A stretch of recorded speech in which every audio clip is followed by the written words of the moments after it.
shir jaraa'id oo maanta ku qabtay hotel Mansour ee magaalada Hargeysa musharaxii xisbiga mucaaradka ah ee UCID aqoon-yahan Jamaal Cali Xuseen ayaa sheegay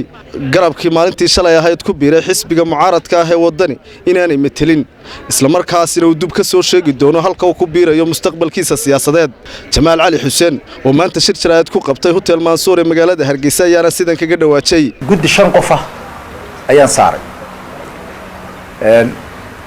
oo anagu magacaabay guddidaa 5 qof ah waxa aan nidhi waxaad kulan la soo qaadataan wad xog nooga soo ururisay in aad ka la shirtaan labada xisbi qaran ee xisbiga wadani iyo xisbiga kulmiye waxaan ka filayay 5 qof iyagoo inay ii yimaadaan oo mowqif midaysan ay igu yimaadaan anigu 5 qof waxaan u sheegay in anigu Jamaal Cali Xuseen aanan anigu shakhsi ahaan xisbina ku biiri doonin laakiin iyagu ay ka soo tashadaan maxay ahaydey oo ay mowqif midaysan noola yimaadaan kadibna nus dambeedka xisbiga dibadii gudaba xildhibaanada xisbiga iyo dadkii xisbiga soo saaray aan dib ugu la noqono oo markaa halkay dadku u badan yihiin markaa aan raacno 3 ka mid ah guddidii iyo xubno kale oo mas'uuliyiin oo xisbiga ah ayaa shalay tolo warbaahinta la hadlay waxaana ay u sheegeen in garabkii Jamaal Cali Xuseen uu ku biiray xisbiga wadani horta taasi xalaali wax ka jiraan ma jiraan sababtoo ah xisbiga garabka Jamaal Cali Xuseen gaaraha hogaaminayay anigina magaalada jooga waxaan la igala tashan oo la igula soo noqon oo procedure-keedii aan lahayn oo guddidii aanay u dhamayn 5 qof xataa aanay u dhamayn in shakhsiyaadinta meel istaagaan ay yiraahdaan garabkii baa go'aan ka qaatay waxa weeye mid aan wanaagsan weeyaan haday iyagu go'aansadeen shakhsiyaadkaasi inay ku biiraan xisbiga wadani ducaan ugu dar wax allaali wax dhibaato ah saaxiibtinimadayadii wanaagayagii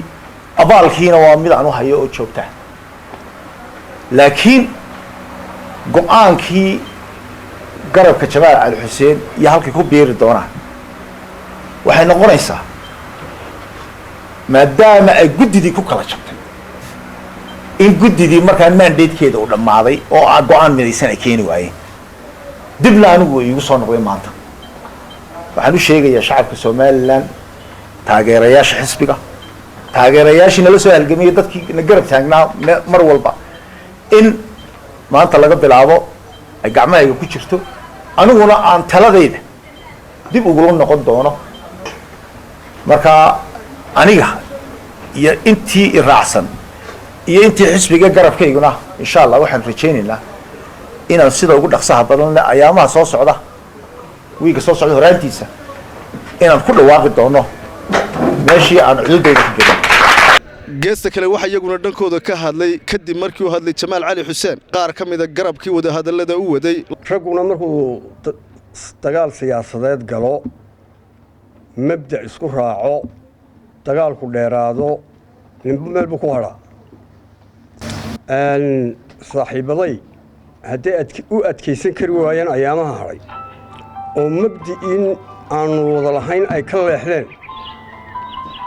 doon ku hambalyeynaa meesha ay u digay rogteen laakiin anagu mabda' baanu lahayn hogaaminta dalka ay himiladaydu ahayd siyaasadana haddii aan xataa Muuse Biixi iyo dadkan kale aan eego dadar wax dhibaato kuma jiraan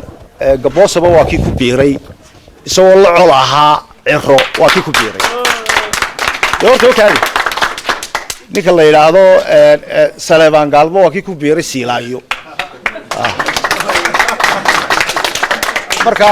horta waxaad weydiinaysaa adeer horta ma gaala maaha nimankaasi siyaasaddan weligeed way jiri jirtay dad col ahaa oo marka dambe isku biira siyaasaddan way oran jirtay weligeed baa tii loo oran jiray siyaasaddu saaxiib joogta ma laha dan joogta baa Soomaaliland baan ku bartay taa Cabdiraxmaan Maxamed Cige telefishinka Sam News TV magaalada Hargeysa